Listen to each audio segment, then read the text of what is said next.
Students, सो आज हम chapter number 7 जो आपका केमिकल इक्विलिब्रियम है एमडी केट और ई केट के लिए ये कंप्लीट मैं ऑन शोर लेकर आई हूँ। इसमें हम पूरे 8 टॉपिक्स को बच्चों केमिस्ट्री के डिस्कस करेंगे और जो उनमें से एमसीक्यूज बन सकते हैं वो भी आज की इस वीडियो में आपको discuss करवाऊंगी।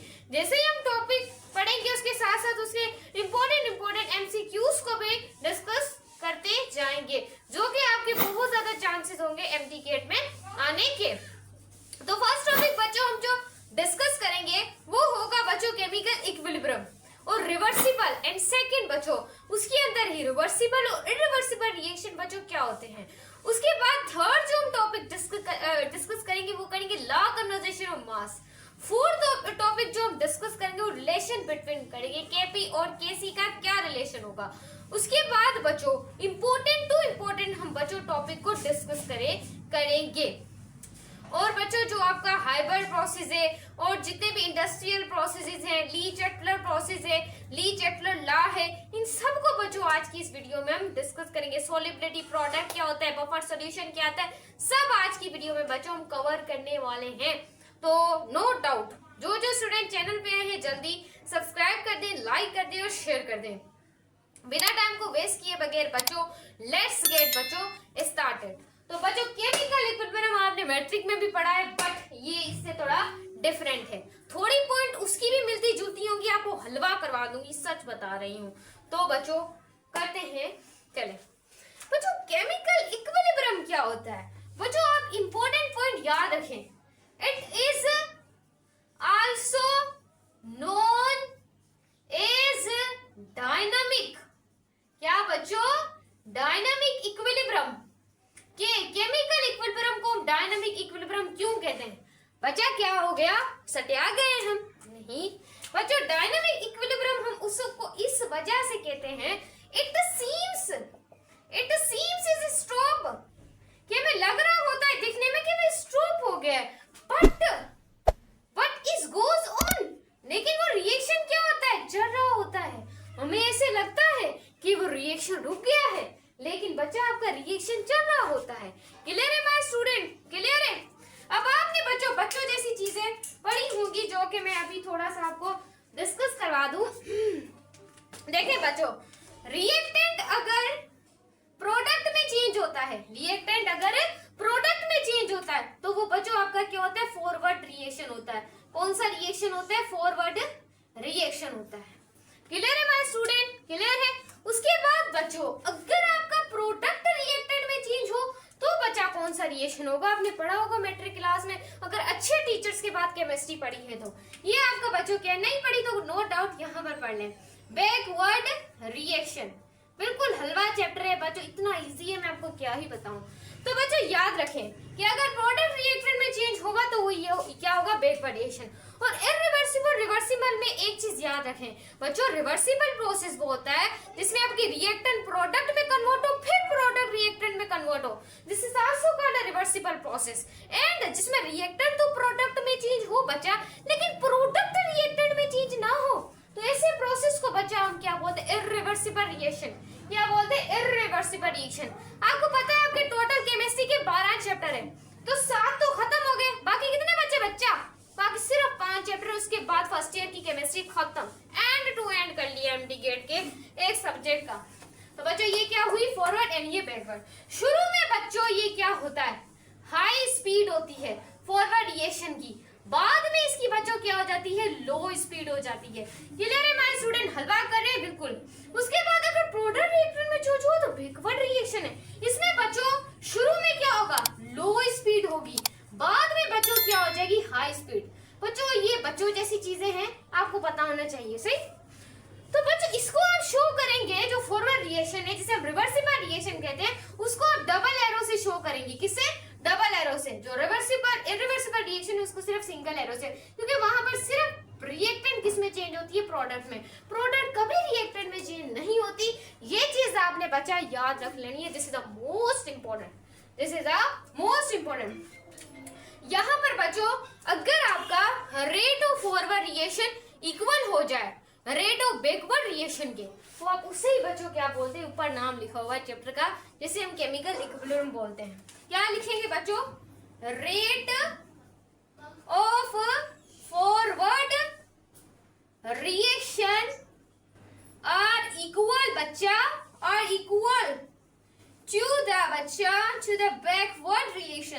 to the backward reaction is absolutely known as, बच्चा क्या बोलेंगे, what have to do, इसे हम बोलेंगे केमिकल इक्विलिब्रियम। क्या बोलेंगे, केमिकल इक्विलिब्रियम, जो कि हमारे चैप्टर की हेडिंग है और हमारे चैप्टर का नाम है। क्लियर है? अब एग्जाम्पल से हलवा करेंगे क्योंकि केमिस्ट्री बोलती है प्रूव करें।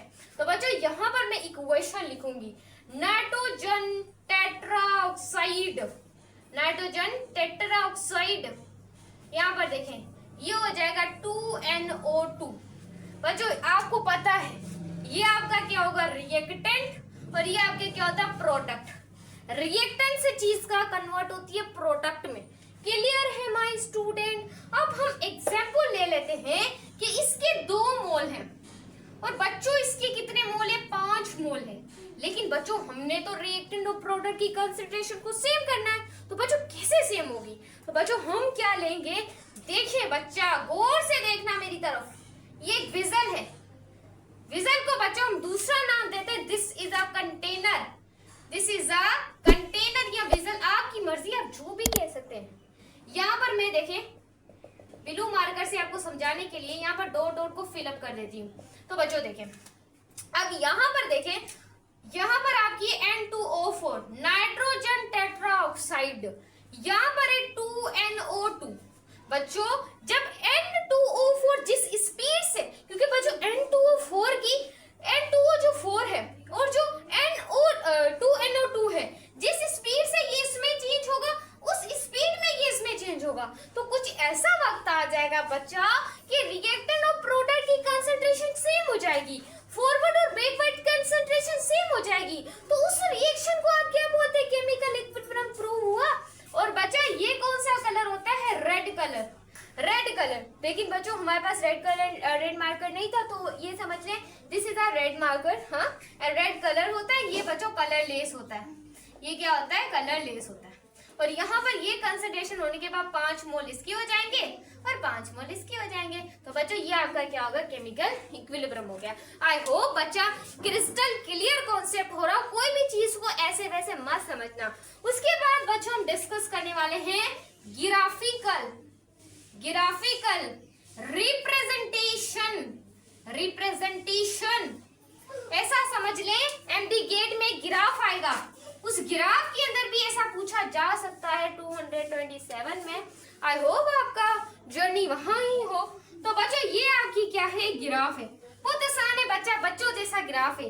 यहाँ पर क्या है, एक टाइम में, और यहाँ पर बच्चों हो जाएगा rate of concentration, rate of concentration. अब बच्चों देखें, देखिएगा गौर से देखिएगा। अब शुरू में मैंने आपको बताया कि जब रिएक्टेंट प्रोडक्ट में चेंज होता है तो वो एक फॉरवर्ड रिएक्शन होता है। शुरू में उसकी स्पीड ज्यादा होती है, यानी कि ग्राफ पहले शुरू में बहुत ज्यादा कंसंट्रेशन के बाद, उसके बाद उसकी लो स्पीड, क्योंकि शुरू में बच्चों याद रखिएगा कि रिएक्टेंट की कंसंट्रेशन ज्यादा होती है क्योंकि वो प्रोडक्ट से दूर होती है। जब ऐसा ऐसा रिएक्टेंट प्रोडक्ट में चेंज होती है तो इसकी स्पीड क्या हो जाती है, कम हो जाती है। क्लियर हुआ माय स्टूडेंट? तो इस तरीके से ग्राफ की शुरू में कंसंट्रेशन ऐसे, फिर ग्राफ थोड़ा सा ऐसे हो जाएगा। अब दूसरा, पहले प्रोडक्ट की कंसंट्रेशन यहाँ 0 1 2 3 4 5 6, सही है। तो पहले इसकी स्पीड क्या थी, कम थी ना, बेचारा ग्राफ ऐसे जा रहा था। फिर एकदम ऐसा वक्त आया कि दोनों की कंसंट्रेशन क्या हो गई, सेम हो गई। तो ये बच्चा इसका क्या होगा, इक्विलिब्रियम पॉइंट, क्या होगा इसका, इक्विलिब्रियम पॉइंट, यानी कि दोनों की कंसंट्रेशन बच्चा क्या होगा, ये सेम हो गई है। तो बच्चा ये इसका क्या होगा, इक्विलिब्रियम पॉइंट। अब बच्चों जैसी आपकी बुक में मैट्रिक क्लास में ग्राफ दिए हुए थे जो कि आपने पढ़ा होगा, आई होप बच्चा पढ़ा हो या वो भी ना पढ़ा हो। तो यहाँ पर देखें, यहाँ पर बच्चा आपका क्या आ जाता था, टाइम, बच्चों जैसा ग्राफ, और यहाँ पर बच्चों आपकी आ जाती थी कंसंट्रेशन, सही है। अब बच्चों इसमें क्या हुआ, आपका N2O4 चेंज हुआ किसमें, N2O4 2NO2 में। क्लियर है माय स्टूडेंट? पहले ग्राफ इनका ये बच्चों जैसा ऐसा बना होता था, सही, ऐसे नहीं, ऐसे कुछ इस तरीके से। फिर उसके बाद ये जो हमारा सेकेंड ग्राफ था वो भी एक यानी कि पहले कंसंट्रेशन कम हो जाती थी, फिर यहाँ पर भी क्या होता है इक्विलिब्रियम पर दोनों ग्राफ सेम है, यहाँ पर भी इसका क्या आ जाएगा फॉरवर्ड और बैकवर्ड रिएक्शन सेम हो जाएंगे, ये भी इसका क्या हो जाएगा एक इक्विलिब्रियम पॉइंट हो जाएगा। क्लियर है माय स्टूडेंट? ग्राफ दोनों आसान है, कॉन्सेप्ट दोनों आसान है। तो बच्चों ये था आपका केमिकल इक्विलिब्रियम। अब नेक्स्ट टॉपिक जो डिस्कस करने वाले हैं उसे आप थोड़ा सा ना गौर से देखिएगा, वो आपका सेकंड टॉपिक है जिसका नाम है law conversation of mass.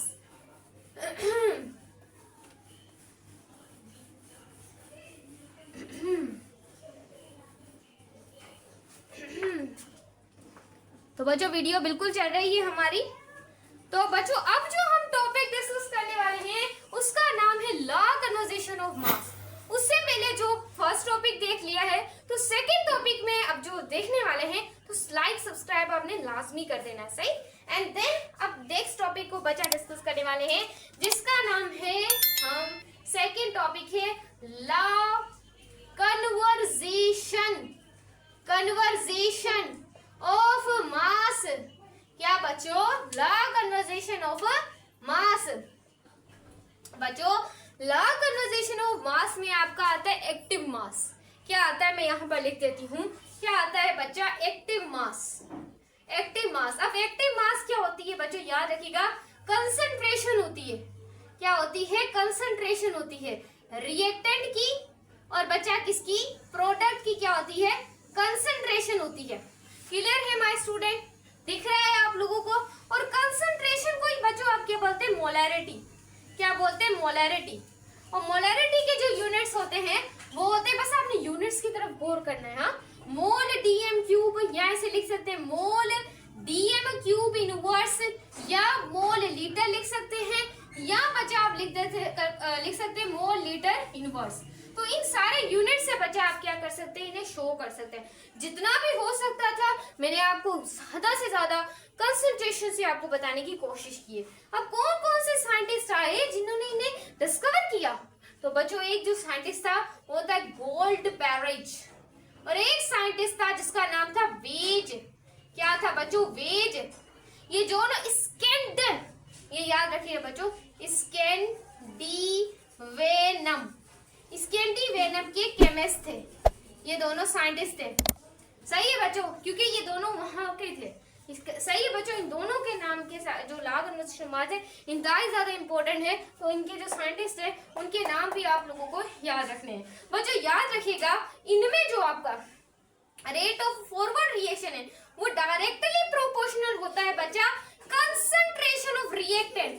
Concentration of reactant, इसको बच्चों हमने याद रखना है। उसके बाद बच्चों रेट ऑफ बैकवर्ड रिएक्शन है वो डायरेक्टली प्रोपोर्शन होता है बच्चों प्रोडक्ट के। जितना ज्यादा आपकी रिएक्टेंट की कंसंट्रेशन होगी उतना ज्यादा आपका रिएक्शन फॉरवर्ड में चेंज होगा, और जितनी ज्यादा प्रोडक्ट की कंसंट्रेशन होगी उतना ज्यादा आपका रिएक्शन बैकवर्ड में बच्चों क्या होगा? कन्वर्ट होगा। ये चीज बच्चों आपने लिख लेनी है, याद कर लेनी है। शुरू में आपको पता है कि आपका रिएक्शन ज्यादा होता है क्योंकि वहां पर रिएक्टेंट की कंसंट्रेशन बच्चा ज्यादा होती है। आहिस्ता आहिस्ता वो प्रोडक्ट में चेंज होता है और कंसंट्रेशन कम होती है, और जैसे ही प्रोडक्ट में पहुंचते हैं तो प्रोडक्ट की ज्यादा हो जाती है, शुरू में कम होती है। तो दोनों आप याद रखें। यही जब फॉरवर्ड रिएक्टेंट पे डिपेंड करे बैकवर्ड प्रोडक्ट पे, इसे ही आप लॉ कन्वर्जेशन ऑफ मास कहते हैं। बच्चों अब हम इसकी करने वाले हैं डेरिवेशन। क्या करने वाले हैं? डेरिवेशन। तो डेरिवेशन कैसे करेंगे? अपनी आंखें खोल लेनी है। क्लियर है माय स्टूडेंट? आप जो भी एलिमेंट को यहाँ पर सजेस्ट कर सकते हैं, जैसे कि ए में ले लेती हूँ, यहाँ बी ले लेती हूँ, एंड देन यहाँ पर बच्चों में ले लेती हूँ सी ले लेती हूँ, और डी ले लेती हूँ। क्लियर है? अब बच्चों हम क्या करेंगे, क्योंकि हमें पता है कि फॉरवर्ड रिएक्शन डायरेक्टली प्रोपोर्शन होता है किसके? रिएक्टेंट के। ये देखें, ये देख लें, रिएक्टेंट के बराबर होता है। तो यहाँ डायरेक्टली का साइन लगाएंगे नहीं बच्चा, आपका गौर है। यहाँ पर देखें, तो यहाँ पर बच्चों हम इसकी जगह क्या लगा देंगे? रिएक्टेंट की कंसंट्रेशन को लिख देंगे और एक कांस्टेंट लगा देंगे। क्या लगा देंगे? कांस्टेंट लगा देंगे। और रिएक्टेंट की कंसंट्रेशन बच्चों कैसे लिखेंगे? जैसे कि ए ये सेम आ गया, इसका कोफिशिएंट इसके इस तरीके के ब्रैकेट के ऊपर आ जाएगा, और ये बी हो गया, और बी का जो कोफिशिएंट है वो इसके ऊपर आ जाएगा। क्लियर है माय स्टूडेंट? तो तो ये हमने किसकी बना ली, रिएक्टेंट की इक्वेशन बना ली। जब भी डायरेक्टली का साइन हटता है तो एक कांस्टेंट आ जाता है। उसके बाद जल्दी जल्दी हम बैकवर्ड की भी बना लेते हैं। इसकी, ये आपने किसकी बनाई है, फॉरवर्ड की, और ये आपने किसकी बनाई है, बैकवर्ड की। यहाँ पर आप प्रोडक्ट की कंसंट्रेशन लिख देंगे, तो यहाँ पर C हो गया और बचा यहाँ पर क्या हो जाएगा आपका, D हो जाएगा। क्लियर है हमारे स्टूडेंट। अब हम फॉरवर्ड को, और ये मैं यहाँ से थोड़ा रिमूव कर देती हूँ, चले।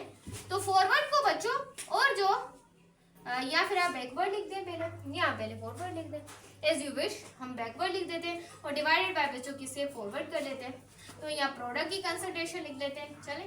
एंड देन बच्चों हम लिख देते हैं रिएक्टेंट, नीचे आ जाएगी, अच्छी लगेगी, एंड A, एंड देन बच्चों B, एंड देन B।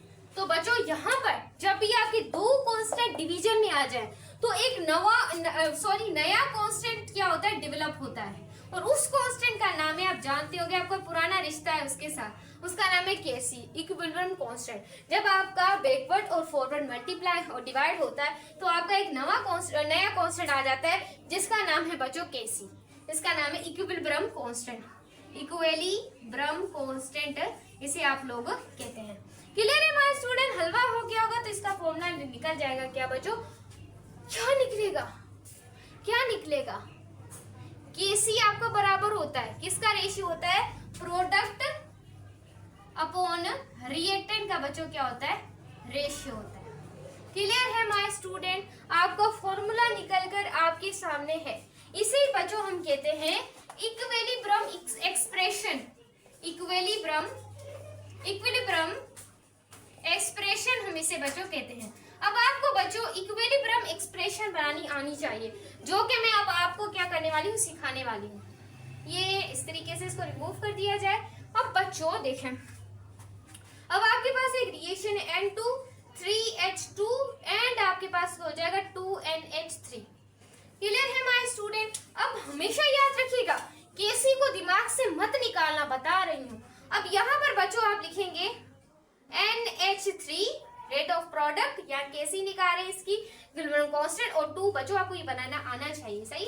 तो यहाँ पर बच्चों हम N2 लिख देंगे और यहाँ पर बच्चों आ जाएगा H2 और पावर में क्या आ जाएगा 3, पावर में क्या आ जाएगा 3। क्लियर है माय स्टूडेंट, सुन रहे हैं मुझे, आई होप बच्चा। तो ये आपकी बन जाएगी इक्विलिब्रियम कांस्टेंट की एक्सप्रेशन निकालनी आनी चाहिए। एमडी गेट में एक एक मार्क्स आपका बहुत इंपॉर्टेंट होता है, तो याद रख लें आप लोग। तो बच्चों अब हम देखने वाले हैं कि Kc की वैल्यू किन चीजों पे बच्चों डिपेंड करती है। तो Kc की वैल्यू जो है वो फर्स्ट एक तो रिएक्टेंट होना चाहिए, दूसरा प्रोडक्ट, और Kc की वैल्यू में आपके पास फॉरवर्ड रिएक्शन होना चाहिए और बैकवर्ड रिएक्शन होना चाहिए। Kc की वैल्यू डिपेंड करती है, जो डिपेंड करती है टेम्परेचर के ऊपर। Kc की वैल्यू बच्चों डबल हो जाएगी, Kc is double, Kc double होगा जब आपका 10 डिग्री सेंटीग्रेड टेम्परेचर क्या हो जाएगा, राइज हो जाएगा, तो Kc आपका डबल हो जाएगा जब ये राइज हो जाएगा। और Kc की वैल्यू डज नॉट डिपेंड किसके ऊपर, किसके ऊपर बच्चा, कंसंट्रेशन के ऊपर, कंसंट्रेशन के ऊपर बच्चा डिपेंड नहीं करेगी और टेम्परेचर के ऊपर डिपेंड करेगी। और Kc बच्चों क्या होता है आपका, गैसियस इक्विलिब्रियम।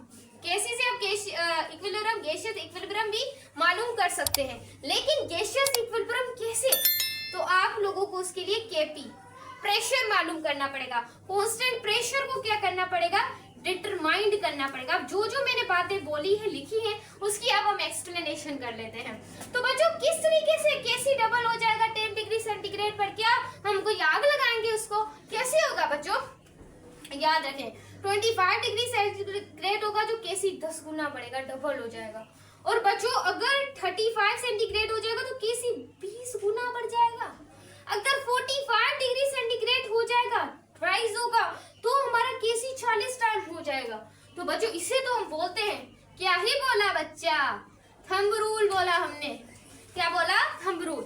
अब यहाँ पर Kc कभी भी कंसंट्रेशन पे डिपेंड नहीं करेगा बच्चा, Kc गैसियस इक्विलिब्रियम। अब गैसियस इक्विलिब्रियम इक्वेशन लिखते हैं, देख लें। PCl3 प्लस Cl2 PCl5, ये आपकी रिएक्टेंट होती है, ये आपकी प्रोडक्ट होती है। ये सारी जब बच्चों गैसेस में हो, ये भी गैसेस हलवा, ये भी गैसेस हलवा, ये भी गैसेस क्या होती है, हलवा। बच्चों इसका सबसे पहले हम मोलैरिटी निकाल देते हैं। ये कहाँ गई हमारी मोलैरिटी, ये हमारे पास होगी m का स्क्वायर और ये आ जाएगा हमारे पास m और ये हमारे पास हो जाएगा m क्यूब। जब हम इसका आंसर निकालेंगे तो ये आ जाएगा m-2। ये इसकी क्या होगी बच्चों, मोलैरिटी। जब हम न्यूमेरिकल करेंगे तब इसको निकालेंगे। ये चीज आपने याद रखनी है। ये दोनों गैसेस की, इसका भी आप लोगों को केपी गैसियस प्रेशर, पहले आपको केपी मालूम करना पड़ेगा कांस्टेंट, उसके बाद आप इसे क्या कर सकते हैं, मालूम कर सकते हैं। क्लियर है माय स्टूडेंट। तो यहाँ प्रोडक्ट की कंसंट्रेशन लिख लेते हैं PCl5, ये इस तरीके से आ जाएगा। उसके बाद बच्चों हम PCl3 कहाँ गई, उसके बाद Cl बच्चों 2। क्लियर है। तो आपको केपी भी निकालना आना चाहिए। तो आई कैन रिमूव इट बच्चा। ये थी आपकी important discussion, law conversation of mass, law conversation of mass. अब डिस्कसिंग बच्चों, अब जो हम डिस्कस करने वाले हैं उसका नाम है रिलेशन बिटवीन केसी एंड बच्चों डिस्कस करने वाले केपी का रिलेशनशिप। उससे पहले जो तीसरा टॉपिक जो बात करें, थर्ड जो हमारा टॉपिक है, उसको देखने से पहले आपने अभी तक सब्सक्राइब नहीं किया तो सब्सक्राइब आपने लाजमी करना है, लाइक भी लाजमी करना है। सो अब हम डिस्कस करेंगे बच्चों रिलेशन बिटवीन, क्या करेंगे, रिलेशन या थर्ड लेक्चर भी बोल सकते हैं, सही ना, relation between KC and KP. अब बच्चों हम डिस्कस करेंगे कि रिलेशन क्या होगा केसी का और केपी का, दोनों का हम रिलेशन को डिस्कस करने वाले हैं। अब केसी बच्चों आप तब इस्तेमाल करते हैं जब आप लोगों को कंसंट्रेशन बतानी हो, क्या बतानी हो, कंसंट्रेशन। और केपी का आप तब इस्तेमाल करते हैं जब आपको प्रेशर बताना हो। क्लियर है। अब बच्चों इक्विलिब्रियम जो होता है ना, इक्विलिब्रियम आप लोगों का, उसकी दो स्टेट होती हैं। एक बच्चों होती है होमोजीनियस स्टेट, होमोजीनियस स्टेट, और दूसरी होती है हेट्रोजीनियस स्टेट। बच्चों होमोजीनियस का मतलब है कि जिसमें आपका बच्चों रिएक्टेंट भी सेम हो और प्रोडक्ट भी बच्चों क्या हो, सेम हो, प्रोडक्ट भी क्या हो, सेम हो। ये चीज आपने बच्चों क्या करनी है, याद रखनी है।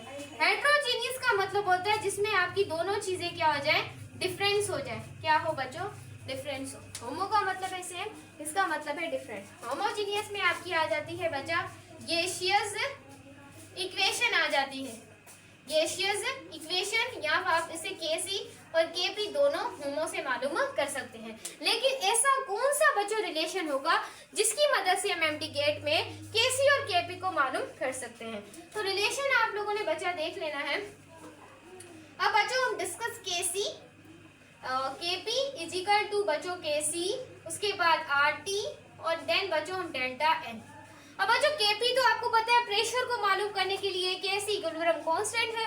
उसके बाद बच्चों आरटी, आर क्या है, गैस इक्वेशन है, जनरल गैस इक्वेशन का कांस्टेंट है।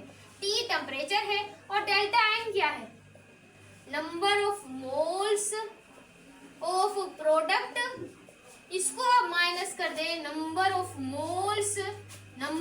मोल्स ऑफ रिएक्टेंट, क्या, रिएक्टेंट। क्लियर है। अब यहाँ पर हम इक्वेशन लेंगे। अब हम डिस्कस करेंगे कि अगर डेल्टा एन की वैल्यू 0 हो तो बच्चों क्या रिलेशन निकल के आएगा, क्या रिलेशन निकल के आएगा। उससे पहले हम यहाँ पर एक इक्वेशन ले लेते हैं। क्या इक्वेशन है आप लोग मुझे बताएंगे या मैं आपको बता देती हूँ। H2 ले लेते हैं, उसके बाद I2 ले लेते हैं, ये 2HI बन जाएगा। अब बच्चों हमें पता है, अब यहाँ से इसे थोड़ा सा रिमूव कर देते हैं, ये हमारे लिए एक रुकावट बन जाएगी, सही है, रेजिस्टेंस बन जाएगी। फिजिक्स का ड्रम आ गया बच्चा। अब हम इस रिलेशन के मदद से लिखेंगे हम इस वैल्यू को। अब KP is equal to KC, ये सेम आ जाएगा, ये बच्चा क्या हो जाएगा, सेम, ये RT भी सेम आ जाएगा। अब इसके क्या बन, यहाँ पर आपने इसके 1 मोल, यहाँ पर भी 1 मोल, सही है। उसके बाद बच्चों हम 2 - 2 करेंगे तो यहाँ पर सिर्फ क्या बन जाएगा, KP और KC बन जाएगा और यहाँ पर 1। यानी कि यहाँ पर Kp और Kc दोनों की अमाउंट क्या होगी, जब आपका n 0 होगा तो आपकी Kc और Kp की अमाउंट क्या आएगी, सेम आएगी। ये चीज बच्चा आपने क्या करनी है, याद करनी है, MHT CET point of view से बहुत इंपॉर्टेंट है। उसके बाद बच्चों ऐसा हो जाए, कहानी में कभी कभी ट्विस्ट भी आना होता है, तो बच्चों अगर आपकी वैल्यू n से ग्रेटर हो जाए, 0 से ग्रेटर हो जाए, तो बच्चों क्या होगा, उस कंडीशन में आपकी प्रोडक्ट की कंसंट्रेशन ज्यादा होगी किससे, रिएक्टेंट से। प्रोडक्ट की कंसंट्रेशन बच्चों ज्यादा होगी, ज्यादा होगी बच्चों किससे, रिएक्टेंट से। अब यहाँ पर भी एक इक्वेशन समझने के लिए लिख लेते हैं, है ना, काहे को जलील हो। उसके बाद बच्चों हम लिख लेते हैं PCl3 प्लस Cl2 बनेगा PCl5। क्लियर है माय स्टूडेंट, क्या हुआ आपको, सो तो नहीं रहे, Kp is equal to Kc, ये चीज आपने याद रखनी है सेम। और उधर बच्चों क्या आ जाएगा, RT आ जाएगा। और उसके बाद अब बच्चे क्या देखेंगे, इसके 1 मोल है, इसके 2 मोल है, 1 मोल और 2 मोल है।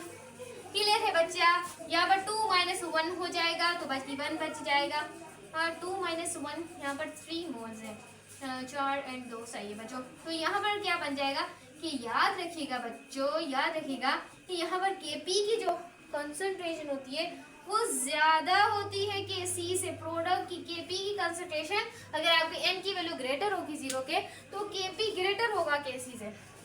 लास्ट केस तो आपको पता ही होगा कि n की वैल्यू अगर लेस देन 0 हो तो रिएक्टेंट की कंसंट्रेशन ज्यादा होती है प्रोडक्ट से। तो रिलेशन क्या ले लें अभी हम ले लेते हैं हर्बर्ट प्रोसेस की इक्वेशन, N2 + 3H2 = 2NH3। कितनी अच्छी इक्वेशन ना, मजा ही आ जाता है इसको पढ़ के। तो बच्चों यहाँ पर इसके कितने मोल हैं, कितने मोल होंगे, 4 मोल होंगे, यहाँ पर 2 मोल होंगे। कितना मजा आ गया, आपको मोल याद रखने की कोई जरूरत नहीं है, आपको कॉन्सेप्ट आना चाहिए। आपको बस एम्प्टी गेट में ये रिलेशन पूछे जाएंगे, आपको बताने पड़ेंगे, इतने इंटेलिजेंट आप हो गए होंगे। तो बच्चों वही हमारा है Kp = Kc = RT, और बच्चों 4 - 2 बाकी बच्चे 2। तो इस तरीके से बच्चों आप याद रखने, Kp की कंसंट्रेशन बच्चों लेस देन होगी आपके Kc के। अब यहाँ पर बच्चों क्या था, Kp की ज्यादा थी Kc से, यहाँ पर Kp की क्या है, कम हो गई है Kc से, Kc की यहाँ पर ज्यादा है। तो बच्चों ये था आपका रिलेशन बिटवीन हमारा बच्चा Kc और Kp। अब नेक्स्ट डिस्कस करेंगे, चैनल पे आए हैं जो वीडियो 3 टॉपिक से देख रहे हैं, लाइक सब्सक्राइब आपने लाजमी कर देना है। तो अब हम 4 टॉपिक डिस्कस करने वाले हैं MHT CET point of view से, जिसका नाम है application of Kc। Equilibrium constant की कौन सी एप्लीकेशन होती है, 2 ही होती हैं। एक बच्चों होती है एक्सटेंट ऑफ रिएक्शन, क्या होता है, एक्सटेंट ऑफ रिएक्शन, और दूसरा बच्चों आपका हो जाता है इस तरीके से हो जाता है, जिसको हम कहते हैं direction of RHN, direction of reaction. अब बच्चों एक्सटेंट ऑफ रिएक्शन क्या होती है, आपकी हद होती है। अब हद क्या होती है, Kc इज डिटरमाइन, कि Kc आपको डिटरमाइन कर बचा देता है how much reaction are completed, कि कितना रिएक्शन आपका क्या हुआ है, कंप्लीट हुआ है बिफोर रीचिंग इक्विलिब्रियम। इक्विलिब्रियम पर पहुंचने से पहले आपका रिएक्शन कितना कंप्लीट हुआ है, तो वो आपकी एक हद होती है। जिस हद को बच्चा आप क्या बोलते हैं, जिस हद को कहते हैं एक्सटेंट ऑफ रिएक्शन, कि कैसे आपको ये डिटरमाइन कर देता है how much completed reaction before reaching equilibrium, में कि इक्विलिब्रियम पर पहुंचने से पहले आपका रिएक्शन कितना कंप्लीट हुआ है, वो आपको एक्सटेंट ऑफ इक्विलिब्रियम बताएगी। ये चीज बच्चा आपने याद रखनी है। पहला केस नंबर 1, अगर बच्चों ऐसा हो जाए कि Kc की वैल्यू अगर आपकी large than 1, Kc is greater than 1, Kc is greater than 1, अगर 1 से ग्रेटर हो तो बच्चा याद रखिएगा फॉरवर्ड रिएक्शन आर कंप्लीटेड, कि आपका फॉरवर्ड रिएक्शन जो है वो कंप्लीट होगा। लेकिन बच्चों आपकी मोर अमाउंट होगी किसकी, प्रोडक्ट की, more amount of product is equilibrium point पर मोर अमाउंट होगी बच्चों किसकी, आपकी प्रोडक्ट की। ये चीज याद रखिएगा, जब आपकी कैसी की वैल्यू क्या होगी, ग्रेटर देन 1 से अगर ग्रेटर होगी। क्लियर है। अब यहाँ एग्जाम्पल ले रहे हैं, कैसी बराबर होता है प्रोडक्ट अपॉन रिएक्टेंट। यहाँ पर प्रोडक्ट की कंसंट्रेशन क्या होगी, हाई होगी, और इसकी बच्चों क्या हो जाएगी, लो। हम बच्चों जैसी बातों को डिस्कस करें, अगर यहाँ एक वैल्यू कंसिडर करें कि 16/4 तो प्रोडक्ट की ज्यादा है, तो आंसर क्या आ जाएगा 4। क्लियर है माय स्टूडेंट, हलवा कर रही है मैम। तो यहाँ पर बच्चों case number 2, KC value are similar. अगर केसी की वैल्यू छोटी हो तो क्या करें, केसी इज लेस देन 1। अगर 1 से लेस देन हो तो क्या करेंगे केसी को। तो बच्चों वहां पर आपकी जो बैकवर्ड जो बच्चों रिएक्शन होगा आर कंप्लीटेड, बैकवर्ड रिएक्शन आपका क्या हो जाएगा, कंप्लीट हो जाएगा। और मोर अमाउंट ऑफ प्रोडक्ट, यानी कि प्रोडक्ट की अमाउंट क्या होगी, ज्यादा, मोर अमाउंट ऑफ प्रोडक्ट होगी, मोर अमाउंट ऑफ रिएक्टेंट होगी ऑन इक्विलिब्रियम पॉइंट के ऊपर। ये चीज बच्चा आपने याद रखनी है। अब आपको यहाँ पर पता होना चाहिए कि कैसी में जो रिएक्टेंट है उसकी कंसंट्रेशन बच्चों क्या है, ज्यादा है, और प्रोडक्ट की कंसंट्रेशन क्या है, लो है, कम है। ये चीज बच्चा आपने याद रखनी है। तो ऐसी वैल्यू को कंसीडर कराएंगे कि इसको उल्टा कर देते हैं कि 4 ऊपर ले आते हैं क्योंकि प्रोडक्ट की कंसंट्रेशन कम है, तो इसका आंसर क्या आ जाएगा 0.25। तो बच्चों इसकी कम है ना, इस वजह से केस 2 में हमने ये चीज कहा। हम अपनी तरफ से कोई चीज नहीं बना सकते, जो डिटरमाइन हुई ये चीजें हम उसको कंसीडर बच्चों करते हैं। नेक्स्ट बच्चों हमारे पास है केस नंबर 3। क्या है बच्चों, केस नंबर 3। अगर बच्चों ऐसा हो जाए कि केसी इक्वल हो जाए, केसी की वैल्यू 1 के इक्वल हो जाए, तो वो आपका इक्विलिब्रियम पॉइंट होगा कि रिएक्शन परफॉर्म होगा और इक्वल कंसंट्रेशन होगी बैकवर्ड की और फॉरवर्ड की, एंड रिएक्शन क्या होगा, इक्विलिब्रियम पॉइंट पर होगा, एक मिड पॉइंट पर होगा, इक्विलिब्रियम हो गया होगा। उसमें मोर अमाउंट ऑफ बच्चों आपका मतलब कि मोर अमाउंट होगा रिएक्टेंट और प्रोडक्ट का। क्लियर है अगर आपका केसी पन हो। अब बच्चों हम सेकंड पार्ट डिस्कस करने वाले हैं जिसका नाम है डायरेक्शन ऑफ रिएक्शन। कि डायरेक्शन बच्चों आपको पता है, बच्चों जैसी बातें हैं कि केसी तो बराबर होता है प्रोडक्ट अपॉन रिएक्टेंट के, ये मैंने आपको पढ़ा दिया। अगर बच्चों अब एक चीज होती है क्यूसी, जिसे हम इक्विलिब्रियम कोएफिशिएंट कहते हैं, कोएफिशिएंट कांस्टेंट कहते हैं, जिसे हम कोएफिशिएंट, वो भी बच्चों प्रोडक्ट अपॉन रिएक्टेंट ही होता है, वो भी इसका रेशियो है। लेकिन किसी भी at any point, at point किसी खास पॉइंट पर जब आप प्रोडक्ट और रिएक्टेंट की कंसंट्रेशन मालूम करते हैं तो वो आपका होता है क्यूसी, ये अलग होता है। और जब आप पूरी ही मालूम कर देते हैं कि भाई प्रोडक्ट आपका रिएक्टेंट में चेंज हो ही गया है, तो वो होता है केसी। क्यूसी का डिफरेंस समझे, जब एट एनी पॉइंट पर रिएक्शन को रोककर बीच में से कंसंट्रेशन को मालूम करते हैं तो बच्चों वो आपका क्या होता है क्यूसी। बच्चों जैसी बातें मैं आपको डिस्कस करवा रही किसी भी एट एनी पॉइंट के ऊपर, तो बच्चों याद रखें। इसके भी केसेस बनेंगे, इसके भी बच्चों काफी केसेस बन सकते हैं। ये नहीं कि इसका इतने केसेस बने इसके बनेंगे नहीं, बिल्कुल बन सकते हैं। अगर रिएक्टेंट की कंसंट्रेशन प्रोडक्ट के बराबर हो तो ये बच्चों एक गैसियस इक्वेशन होती है। क्या होती है, एक गैसियस इक्वेशन होती है। ये चीज बच्चों हमने याद रखनी है। ये आपको है केपी के केस पर कि केपी की वैल्यू क्या हो बच्चों, इक्वल हो, किसके इक्वल हो, 1 के। तो बच्चों यहाँ पर आप लोगों ने याद रखना है वो आपकी क्या होती है, gaseous equation. No effect of temperature, no effect of, यहाँ पर किसी भी तरह का इफेक्ट नहीं पड़ता। ये चीज बच्चों हमने याद रखनी है। इसके ज्यादातर हम केसेस को इम्पोर्टेंट ही नहीं है, तो बच्चों जो चीजें इंपॉर्टेंट थी वो मैंने आपको बता दी है। अगर क्यूसी की वैल्यू याद रखिएगा ग्रेटर देन हो केसी के, तो बच्चों क्या होगा, तो बच्चों आपका रिएक्शन होगा बैकवर्ड। अगर आपकी क्यूसी की वैल्यू लेस देन केसी हो तो आपका रिएक्शन होगा फॉरवर्ड। और अगर क्यूसी की वैल्यू केसी के बराबर हो तो रिएक्शन आपका क्या होगा, इक्विलिब्रियम क्या होगा, पॉइंट के ऊपर होगा। सॉरी बच्चों, नॉइज को मैं कुछ नहीं कर सकती, अब नॉइज आ रही है, बर्दाश्त करनी पड़ेगी आप लोगों को। पागल लोग हैं। तो बच्चों यहाँ पर हम फिफ्थ टॉपिक को डिस्कस करने वाले हैं।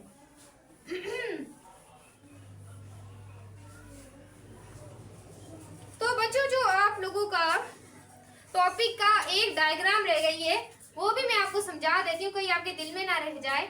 तो यहाँ रिएक्टेंट की कंसंट्रेशन शुरू में क्या होगी, ज्यादा होगी, 8 होगी, और प्रोडक्ट की कंसंट्रेशन तो 0 होगी, क्योंकि अब यहाँ पर टाइम क्या है, 0 है। टाइम क्या है, 0 है। अब इस पॉइंट के ऊपर आपका रिएक्टेंट भी 4 और प्रोडक्ट भी 4, यानी कि कंसंट्रेशन कौन सी है, इक्विलिब्रियम पॉइंट पर है। ये चीज आपने याद रखनी है। अब अगर हम किसी खास पॉइंट में से कंसंट्रेशन को निकालें, यानी कि अभी आपका रिएक्टेंट तो 6 है, प्रोडक्ट तो बस अभी 2 गुना डिक्रीज मतलब कि सिर्फ बना है। तो बच्चों ये पॉइंट आपका क्या होगा, QC। एट एनी पॉइंट पर हम क्या करें, मालूम करें प्रोडक्ट की कंसंट्रेशन और रिएक्टेंट की कंसंट्रेशन को। क्लियर हुआ बच्चा, कोई चीज नहीं छोड़ी मैंने आप लोगों के लिए। अब ली चिटलर प्रिंसिपल पढ़ने वाले, ली चिटलर। उससे पहले बच्चों ये फिफ्थ टॉपिक है हमारा, यानी आप कह सकते हैं this is the fifth lecture. जो स्टूडेंट अगर चैनल पे आए हैं, जिनको लाइक सब्सक्राइब, अगर वीडियो वॉच करें तो सब्सक्राइब आपने बच्चों लाजमी करना है, जिसका नाम है ली चैटलर, चैटलर प्रिंसिपल, इसे आप कह सकते हैं बच्चा। बहुत आसान टॉपिक है, बहुत आसान टॉपिक है, ये चीज आपने याद रखनी है। इसमें बच्चों क्या होता है, इक्विलिब्रियम रिवर्सिबल प्रोसेस। अगर हम उस पे इट इज अप्लाई, अगर हम अप्लाई करें कोई भी शेयर ऑफ फोर्स, तो reaction are change forward and backward, forward और बैकवर्ड में चेंज होकर डायरेक्शन में शेयर को वाइंड अप कर देगा, खत्म कर देगा। अब मैं आप लोगों को एक डायग्राम से या एक्सप्लेनेशन में समझा देती हूँ कि ली चिटलर प्रिंसिपल आपको ये कहता है बच्चा, अगर आपको कोई इक्विलिब्रियम और रिवर्सिबल प्रोसेस हो, यानी कि रुका हुआ प्रोसेस हो, आप बिना वजह उसको जलील करें, बिना वजह आप उसको जलील करें, बिना वजह आप उसको जलील कर उसे ऐसा कर दे, जान के आप उसे जलील करें। उसकी अगर वो अपनी पोजीशन पे पड़ा है, अपनी जगह खड़ा है, क्यों उसे जलील कर रहे हो, तो ये उसे क्या करेगा, जो शेयर ऑफ फोर्सेस है उसे जलील करेंगी, और जलील करेगी तो रिएक्शन उनको खुद, रिएक्शन तो उन्हें खत्म ही कर देगा। रिएक्शन क्या करेगा, अपनी डायरेक्शन को चेंज करेगा, कभी रिएक्शन बैकवर्ड होगा, कभी फॉरवर्ड होगा, कभी बैकवर्ड फिर फॉरवर्ड चेंज होगा, तो वो उस शेयर को ही खत्म कर देगा, बोलेगा तू मुझे जलील करती तो चल तू खत्म हुई। तो बच्चों इसे आप क्या बोलते हैं, ली चिटलर प्रिंसिपल। इसके अंदर आपका फर्स्ट इंपॉर्टेंट जो है वो मैं आप लोगों को बता दूं, टेम्परेचर है एक, टेम्परेचर। सेकंड बच्चों आपका होता है प्रेशर, और 3 आपका बच्चों क्या होता है, कैटालिस्ट। क्या होता है बच्चों, कैटालिस्ट। और फर्स्ट और फोर्थ आपकी होती है कंसंट्रेशन। क्या होती है, कंसंट्रेशन। कंसंट्रेशन को पहले आना चाहिए था, पर कंसंट्रेशन को डिस्कस कर लेते हैं। अब ली चिटलर प्रिंसिपल के अंदर आप 4 चीजें पढ़ते हैं। सबसे पहले हम पढ़ेंगे चेंज ऑफ कंसंट्रेशन, कि अगर चेंज आ जाए कंसंट्रेशन में, क्या उसे मार देंगे, नहीं बच्चों, मारेंगे कब, रिएक्शन को मार सकते हैं आप। तो बच्चों चेंज ऑफ रिएक्शन में बच्चों क्या होता है, देखें, अगर रिएक्टेंट आपकी इंक्रीज हो जाती है तो आपका रिएक्शन क्या होता है, फॉरवर्ड। ये चीज आपने याद रखनी है। ये चीज, अगर आप प्रोडक्ट की कंसंट्रेशन को इंक्रीज कर देते हैं तो आपका रिएक्शन क्या होता है, बैकवर्ड हो जाता है। बहुत आसान है बच्चा। अगर आप रिएक्टेंट की कंसंट्रेशन को डिक्रीज कर देते हैं तो आपका रिएक्शन उल्टा हो जाएगा। अब क्या हो जाएगा, यहाँ पर बैकवर्ड हो जाएगा। अगर आप प्रोडक्ट की कंसंट्रेशन को बच्चा डिक्रीज कर देते हैं, अगर बच्चों आपने रिएक्टेंट की कंसंट्रेशन इंक्रीज किया तो फॉरवर्ड हो गया, और अगर आपने प्रोडक्ट की कंसंट्रेशन इंक्रीज किया तो बैकवर्ड होगा, इसको डिक्रीज किया ये बैकवर्ड हो गया, और इसको अगर इंक्रीज करेंगे तो ये रिएक्शन आपका क्या हो जाएगा, फॉरवर्ड। क्या हो जाएगा, फॉरवर्ड। क्लियर है। अगर बच्चों रिएक्टेंट और प्रोडक्ट दोनों इंक्रीज हो जाए तो क्या होगा, अगर रिएक्टेंट और प्रोडक्ट दोनों बच्चा बढ़ जाए तो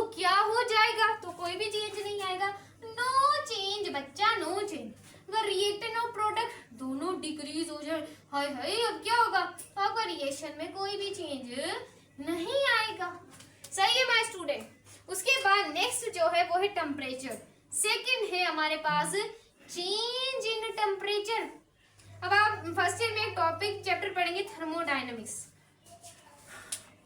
तो बच्चों आप लोगों के पास होता है थर्मोकेमिकल रिएक्शन, थर्मोकेमिकल रिएक्शन, आप उससे समझें। बच्चों थर्मो जो केमिकल रिएक्शन है उसके अंदर एक आप लोगों के पास होता है एंडोथर्मिक प्रोसेस। कौन सा? Endothermic process. और एक बच्चों आपका होता है एक्सोथर्मिक प्रोसेस। अब एंडो का मतलब क्या है? एंडो का मतलब है जिसमें आपकी एनर्जी क्या हो? एब्जॉर्ब हो, जिसमें आपकी एनर्जी बच्चों क्या हो? रिलीज हो। उस प्रोसेस को आप कहते हैं एक्सोथर्मिक प्रोसेस। अब इसमें हाई टेम्परेचर पर क्या होगा और लो टेम्परेचर पर क्या होगा? क्या होगा भाई?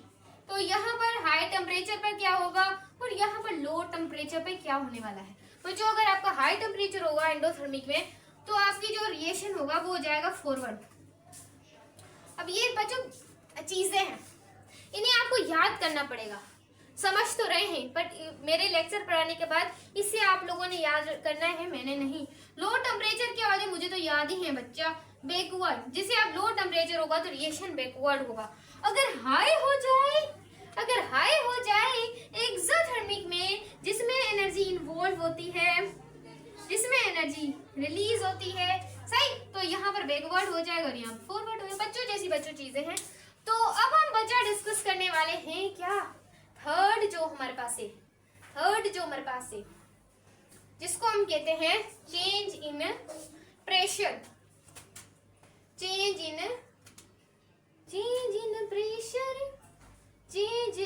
प्रेशर। अगर बच्चों प्रेशर में चेंज आ जाए तो क्या होगा? तो बड़ा बच्चों ट्विस्ट आ जाएगा।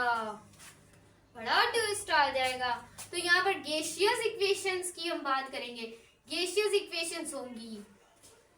अब बच्चों याद रखना है आप लोगों ने इस टॉपिक को, ये बड़ा यादगार रहेगा। अब बच्चों अगर प्रेशर में अगर आपकी रिएक्टेंट और प्रोडक्ट की दोनों की कंसंट्रेशन सेम हो जाती है तो नो इफेक्ट ऑफ प्रेशर के ऊपर कोई भी इफेक्ट नहीं पड़ेगा। अगर आप लोगों की प्रेशर की कंसंट्रेशन, या बच्चों आप ऐसे कह सकते हैं कि अगर जो प्रेशर की कंसंट्रेशन है वो ग्रेटर देन 1 हो तो बच्चों क्या होगा? तो याद रखिएगा बच्चों, हाई प्रेशर के ऊपर आपका जो होगा वो फॉरवर्ड रिएक्शन होगा और लो टेम्परेचर पर आपका बैकवर्ड रिएक्शन होगा, राइट। अगर आपकी प्रेशर की कंसंट्रेशन लेस देन 1 हो तो आपका हाई टेम्परेचर पर होगा बैकवर्ड और लो टेम्परेचर पर होगा फॉरवर्ड। ये बच्चों जैसी चीजें हैं और बच्चों जैसी चीजें ही आपने याद करनी होती हैं। बड़ों जैसी चीजें बाद में डिस्कस करेंगे यूनिवर्सिटी में। तो बच्चों यहाँ पर देखें 4 चीज हम डिस्कस करने वाले हैं जिसका नाम क्या होगा मैंने आपको पहले बता दिया, जिसका नाम है एडिशन ऑफ कैटालिस्ट। इसमें बच्चों कैटालिस्ट में ना नो चेंज ऑफ डायरेक्शन, आप इसकी नो चेंज ऑफ डायरेक्शन, आप इसकी बच्चा डायरेक्शन को हिला जुला नहीं सकते। ये इतना ताकतवर है कि जो आपका एडिशन ऑफ कैटालिस्ट है उसको आप डायरेक्शन को चेंज नहीं कर सकते। आप सिर्फ फॉरवर्ड और बैकवर्ड की कंसंट्रेशन को इंक्रीज कर सकते हैं। क्या कर सकते हैं? फॉरवर्ड और बैकवर्ड की कंसंट्रेशन को इंक्रीज कर सकते हैं। क्या कर सकते हैं? इंक्रीज। अब बच्चों यहाँ पर हमारा टॉपिक हुआ वाइंड अप। अब हम डिस्कस करेंगे हाइबर्ट्स प्रोसेस। रिमूव इट बच्चा, रिमूव इट। तो चले अब तुम्हारा काम खत्म। अब हम डिस्कस करने वाले हैं, चलो आगे चलें। तो बच्चों इंडस्ट्रियल प्रोसेस है जिसका नाम है बच्चों हाइबर्ट्स प्रोसेस। आपको बहुत शौक होगा इस प्रोसेस को पढ़ने का। मुझे फील होता है कि आप लोगों को बहुत मजा आएगा इस टॉपिक को पढ़कर। तो चैनल को सब्सक्राइब और लाइक आपने लाजमी करना है, लाजमी एक अच्छा सा कमेंट भी करना है। डिस्कस करने वाले हैं टॉपिक इंटरेस्टिंग है। पहले लिख लेते हैं this is a industrial process.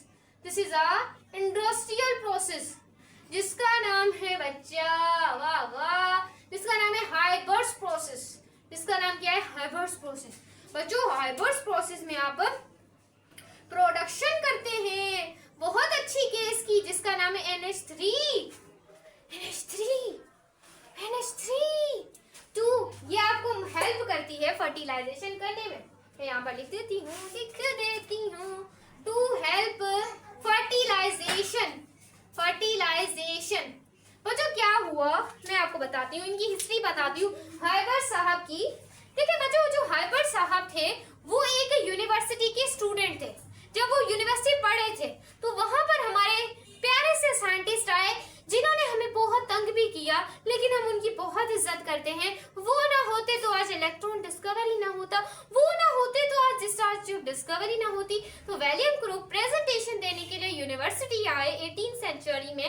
आपको पता है हमारे वैलियम ग्रुप साहिब थे, तो वो गए इनके पास, ये तब स्टूडेंट थे यूनिवर्सिटी में हाइबर्स के पास। उन्होंने कहा कि आहिस्ता आहिस्ता दुनिया में कहसाली हो जाएगी और दुनिया में खाना पीना बंद हो जाएगा, खाना मिलेगा नहीं, इंसान मरने लग जाएंगे, कहसाली हो जाएगी। क्योंकि अमोनिया तो इतनी प्रोडक्शन नहीं हो पाती थी, अमोनिया की प्रोडक्शन तो हम सिर्फ रिवर्सिबल प्रोसेस से कर सकते थे। तो हाइबर पापा ने सोचा क्यों ना हमारे पास कप्स मिले हैं, सबको इनामात मिले, वैलियम ग्रुप्स को भी मिला है डिस्चार्ज को डिस्कवर करने का, मैं भी तो कोई ऐसा प्रोसेस दूं ना जिसमें मेरी पूरी दुनिया में इज्जत हो। मैं हूँ हाइबर्स, जो उसने दिया एक हाइबर प्रोसेस, हाइबर प्रिंसिपल दिया, जिसमें हम ज्यादा से ज्यादा आज अमोनिया गैस की प्रोडक्शन कर सकते हैं। तो हमारा आज हाइबर बाबा ना होता था तो हमारी दुनिया में कहतसाली मच जाती। बच्चों क्या मच जाती? कहतसाली। तो इन्होंने बाबा ने भी आना था। तो बच्चों फर्स्ट हमारे पास है कंसंट्रेशन। इन्होंने कंसंट्रेशन को लिया,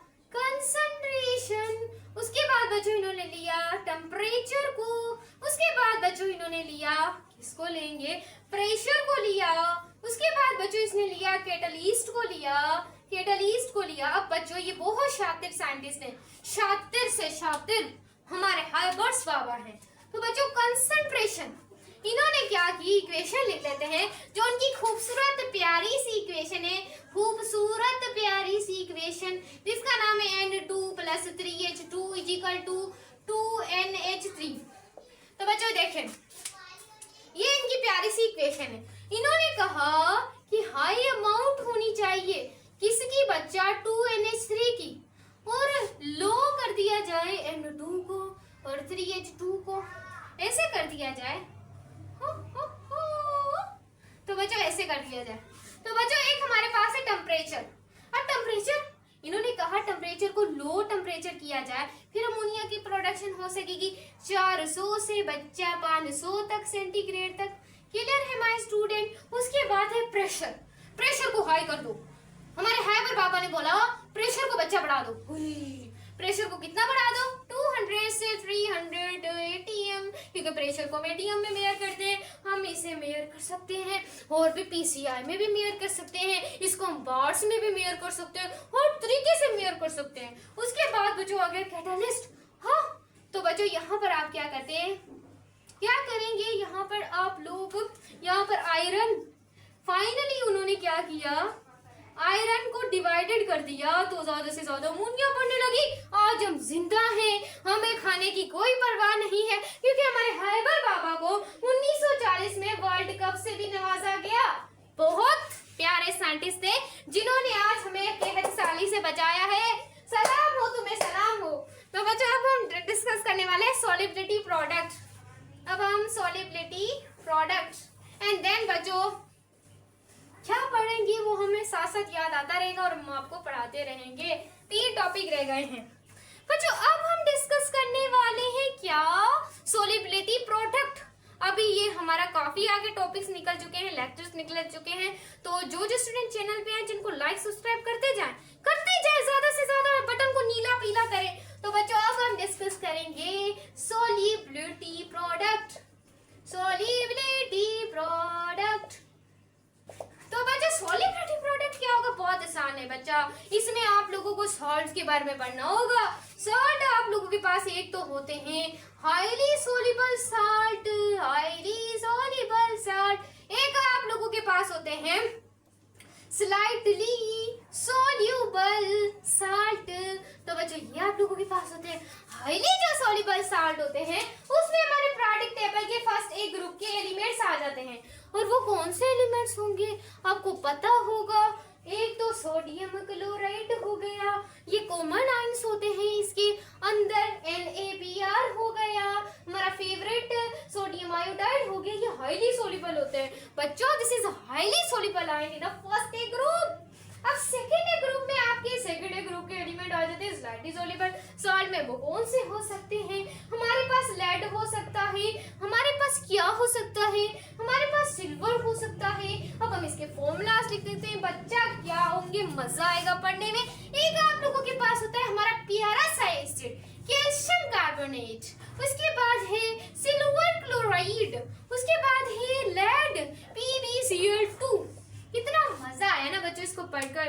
अब हम डिस्कस करने वाले हैं बच्चों कि इनकी कंसंट्रेशन कोई ना कोई एक इक्वेशन से। तो कैसी हमारा इक्विलिब्रियम कांस्टेंट आ चुके हैं, पढ़ा रहे हैं। तो यहाँ पर Ag ले लेते हैं, Cl ले लेते हैं, ये AgCl बन जाएगा। कितना आसान प्रोसेस है ना बच्चा, क्या करें, अब दे रही हमें आसान है आप। तो ये रिएक्टेंट होता है और ये प्रोडक्ट होता है, जिसको याद हो जाए उसके लिए तो आसान ही होता है। बच्चों Kc क्या होता है, प्रोडक्ट की कंसंट्रेशन को लिखेंगे AgCl, उसके बाद बच्चों लिखेंगे Ag प्लस Cl। तो बच्चों क्या हो गया, ये भी कांस्टेंट आ गया Kc भी, और यहाँ पर भी कांस्टेंट आ गया। जब बच्चों दो कांस्टेंट आ जाए ना तो मजा ही आ जाता है, तो एक नया कांस्टेंट बन जाता है।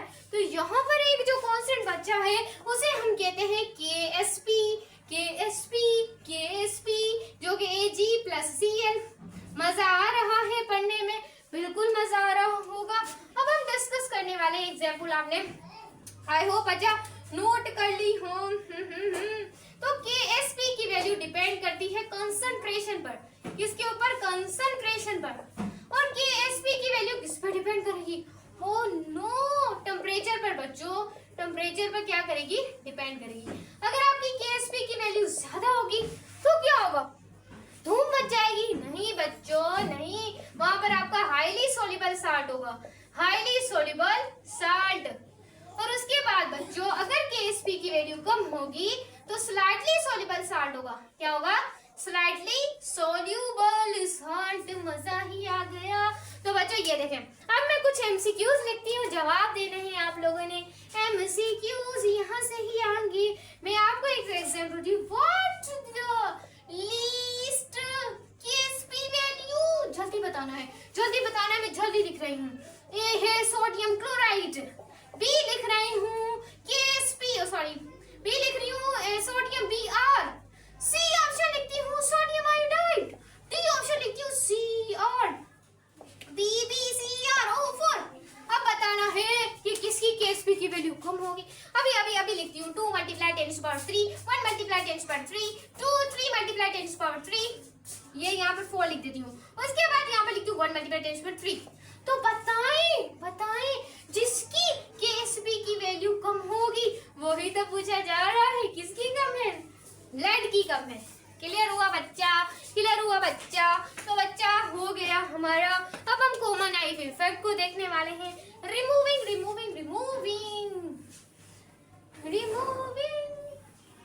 तो ये भी क्या मिलने वाला है, हमारा टॉपिक क्लियर हुआ, टॉपिक। एंड देन बच्चों अब हम डिस्कस करने वाले हैं प्यारा सा टॉपिक, खूबसूरत सा टॉपिक, उसका नाम है बच्चों कॉमन आइन इफेक्ट। चैनल को लाइक सब्सक्राइब आपने लाजमी याद रखना है। जैसे आप हर जगह फीस याद देना रखते हैं, तो यहाँ पर भी याद रखना है आप लोगों ने, लाल पीला बटन को करना है। उसके बाद है हमारे पास सेकंड लास्ट टॉपिक, जिसका नाम है कॉमन आइन इफेक्ट। कॉमन आइन इफेक्ट। अब कॉमन आइन इफेक्ट क्या होगा बच्चों, अगर आप क्या करें, हाईली सोल्यूबल साल्ट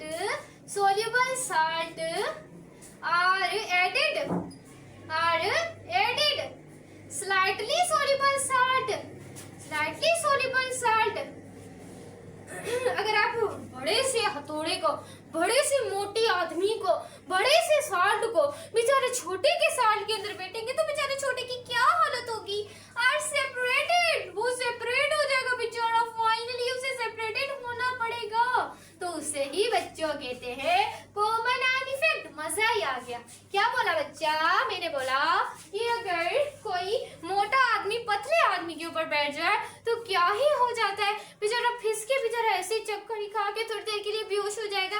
ऐसे ही बच्चों हाईली जो सोल्युबल साल्ट है, उस हाईली सोल्युबल साल्ट में अगर ऐड करें तो बेचारा क्या होगा, उसे खत्म ही कर देगा साल्ट थोड़े से इफेक्ट को।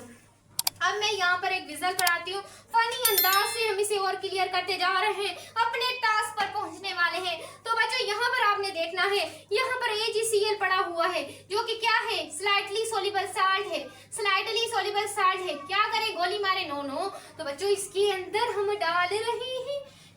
डाल रहे हैं हाईली सोल्युबल साल्ट जिसका नाम है सोडियम क्लोराइड। आता जा रहा है और जो सोडियम क्लोराइड आयन है वो क्या है, कॉमन आयंस है उनके अंदर, कॉमन साइंस। जरा इक्वेशन को खोल के देखते हैं। Ag plus Cl is equal to AgCl, Na plus Cl is equal to NaCl। कितना मजा आया ना बच्चा, हलवे तरीके से इक्वेशंस बन गई। वाह वाह भाई। अब देखिए बच्चा, ये दोनों कॉमन आयन इफेक्ट हैं, तो क्या करेगा बेचारा कॉमन आयन, Ag की कंसंट्रेशन कम हो जाएगा और बाद में इसमें बेचारा जो स्लाइटली सोल्युबल साल्ट है इसमें प्रेसिपिटेट बनना शुरू हो जाएंगे और तबाही का घर बन जाएगा। और ये हमारा था बच्चों कॉमन आयन इफेक्ट। मजा आ गया। तो बच्चों अगर आपने प्रैक्टिकल किए हो, इंशाल्लाह करेंगे, प्रैक्टिकल किए भी होंगे, एमडी गेट की वीडियो देखना है, तो बच्चों इसके अंदर आप डाल दें slightly soluble highly soluble salt, तो इसमें भी प्रेसिपिटेट और येलो रंग शो हो जाएगा, तो हमें पता चल जाएगा कि यहाँ पर सिल्वर क्लोराइड है। उसके बाद लास्ट टॉपिक है, this is called a most important topic, buffer. क्या बच्चों डिस्कस करने वाले हैं? बफर। बच्चों अब हमारा लास्ट टॉपिक है जिसका नाम है बच्चों बफर। स्टूडेंट चैनल पे हैं तो लाइक सब्सक्राइब लाजमी करें, ना लाल पीला बटन कर दें, सही है मेरे स्टूडेंट। तो अब हम टॉपिक डिस्कस करने वाले हैं लास्ट, जिसका नाम है, कहानी की तरफ बढ़ते जा रहे हैं, जिसका नाम है बफर। वाह, हम 8, 4, 7 टॉपिक पढ़ चुके हैं। तो बच्चों ये बफर क्या करते हैं? Resist the pH change. जो पीएच चेंज को रोकता है वो आपका बफर होता है, जो आपका बच्चों क्या होता है, बफर होता है। अब कैसे बच्चों? आपकी जो ब्लड की पीएच है वो 7.3 से क्या होती है, 7.4 होती है। अगर बच्चों आपकी ब्लड की पीएच 7.8 हो जाए तो बच्चों आपको क्या हो जाएगी, डायबिटीज हो जाएगी, शुगर हो जाएगी आप लोगों को। अगर आपकी 7 पीएच हो जाए बॉडी की तो आप कोमा में चले जाएंगे, इसमें कोमा में चले जाएंगे।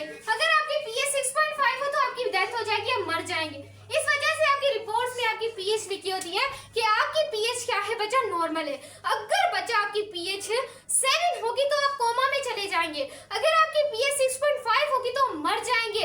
अगर आपकी पीएच 7.7 से 7.8 हो जाएगी तो आपको डायबिटीज हो जाएगी, आपको शुगर हो जाएगी। तो ये सारा किसका कमाल है? पीएच में। अल्लाह ताला ने हमें बहुत अच्छी चीज हमें नवाजी है, क्योंकि हमारे बॉडी के अंदर बफर सॉल्यूशंस होते हैं। हम कोई खट्टी चीज खा लेते हैं, सिट्रिक एसिड वाली चीज खा लेते हैं, उसके बाद भी हमारी पीएच को तो अनबैलेंस हो जाना चाहिए, क्योंकि हमारी बॉडी के में बाइकार्बोनिक एसिड है। इसकी वजह से वो उसे मेंटेन कर देता है, जिस सॉल्यूशन को बच्चों हम कहते हैं this is called a buffer solution, this is called a buffer solution.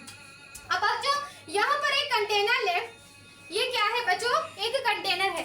अब इस कंटेनर के अंदर क्या है, वाटर है। अब वाटर की जो पीएच होती है वो बच्चों क्या होती है, 7 होती है, न्यूट्रल होती है।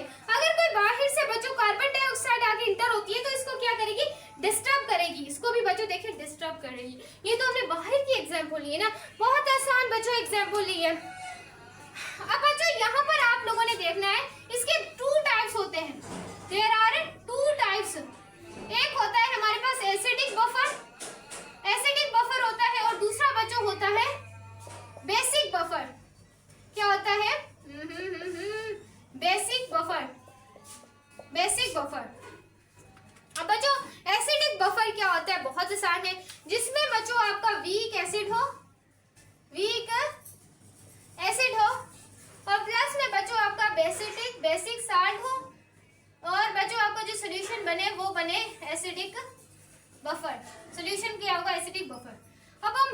ले लेते हैं CH3COOH, सही है। उसके बाद हम यहाँ पर वीक एसिड बेस साल्ट, अब बेसिक ले लेते हैं CH3CONA ले लेते हैं। बच्चों ये आपका एसिडिक एसिड है, एसिडिक एसिड। और बच्चों ये आपका हो गया सोडियम एसिडिक, हमने वीक ले ली। उसके बाद बच्चों हम इससे हमारा क्या बनेगा, एक एसिडिक बफर बन जाएगा, सही है माय स्टूडेंट। तो बच्चों यहाँ पर इस कंडीशन में हम क्या करेंगे, हम लेंगे यहाँ पर वीक बेस, आपने बस उल्टा ही कर देना है बच्चों। और यहाँ पर आप लोगों का हो जाएगा, यहाँ बेसिक था वीक बेस और यहाँ पर एसिडिक साल्ट हो जाएगा, और आपका जो रिएक्शन होगा वो होगा बेसिक बफर। क्या बनेगा, बेसिक बफर। क्लियर है माय स्टूडेंट। यहाँ पर अमोनिया हाइड्रोक्साइड ले लेते हैं, अमोनिया हाइड्रोक्साइड, यहाँ पे मैं लिख देती हूँ अमोनिया हाइड्रोक्साइड, ये एक वीक बेस है। और इसके साथ मैं ले लेती हूँ अमोनिया क्लोराइड ले लेती हूँ, और अमोनिया क्लोराइड का रिएक्ट करवाऊंगी तो आपको एक बेसिक बफर मिल जाएगा। तो ये था बच्चों हमारा लास्ट टॉपिक। तो एमडी केट की बुक का 7 चैप्टर था। अच्छे से अच्छा जितनी भी बुक्स में आपके एमसीक्यूज थे जो मुझे बताने चाहिए थे, टॉपिक्स को डिटेल में करना चाहिए था, कोई चीज मैंने बुक की नहीं छोड़ी। आई होप इस लेक्चर को देखने के बाद आपको बुक पढ़ने की भी कोई नीड नहीं पड़ेगी, क्योंकि ये जो लेक्चर मैंने बनाया है इंतहाई ज्यादा बुक पढ़कर और उसके बाद उसमें से कुछ इंपॉर्टेंट टॉपिक्स को देखकर काफी ज्यादा मैंने आप लोगों के लिए मेहनत की है। तो आपका एक ही काम है, चैनल को लाइक कर दे, सब्सक्राइब कर दे और शेयर कर दे। मिलते हैं नेक्स्ट वीडियो में, नेक्स्ट ऑन शोर के बाद। बाकी आपके 5 चैप्टर में जल्द ही इस मंथ में कंप्लीट कर लेंगे। Bye bye.